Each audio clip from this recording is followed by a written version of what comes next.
నమస్తే సార్, నా పేరు దివ్యభారతి. నేను గ్రామ వార్డ్ వాలంటరీ సార్. వాలంటరీ పదవి నుంచి తొలగిపోయాం సార్.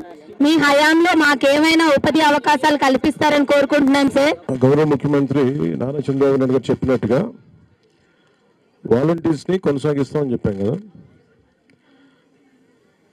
దాని అధికారులతో వెళ్ళి చూస్తే అసలు మీరు వాలంటీర్స్ ఎవరు కూడా ఏ విధంగా గవర్నమెంట్కి సంబంధం లేకుండా చేశారు. వైసీపీ వాలంటీర్స్ని వంచింది. ఉద్యోగాలు వాళ్ళకి ఏ విధమైన జీవో లేదు కదా,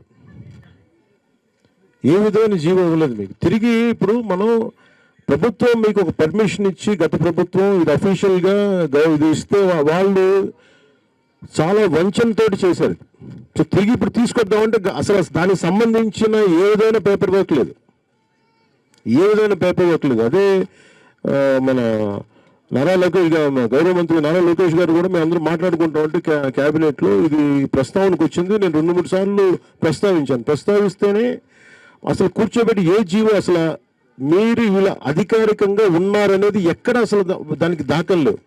మీకు గవర్నమెంట్ నుంచి శాలరీస్ రాలా, వాలంటీర్స్ అందరికీ కూడా మీరు చూస్తే గవర్నమెంట్ నుంచి శాలరీస్ రాలా.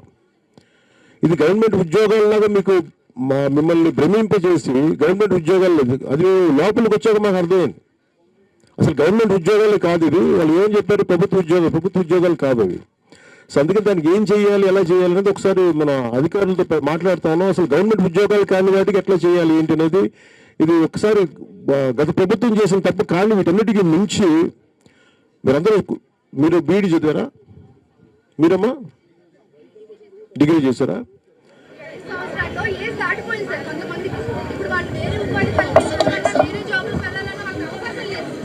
అంటే అసలు మీరు ఆ ఉద్యోగం పేరే చూడండి,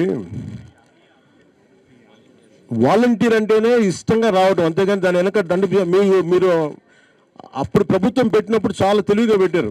రేపు పొద్దున మీరు గట్టిగా మాకు ఉద్యోగం అంటే ఉద్యోగం కాదు, మీరు వాలంటీర్ చేశారు, ఇష్టపూర్వకంగా వచ్చారు, మీరు సేవ చేస్తారని వచ్చారు తప్ప దాని తగ్గట్టుగా అది జీతం అని పెట్టలేదు. దానికి ఏంటంటే ఆందోళనమో గ్రాట్యుటీ అని పెట్టారు.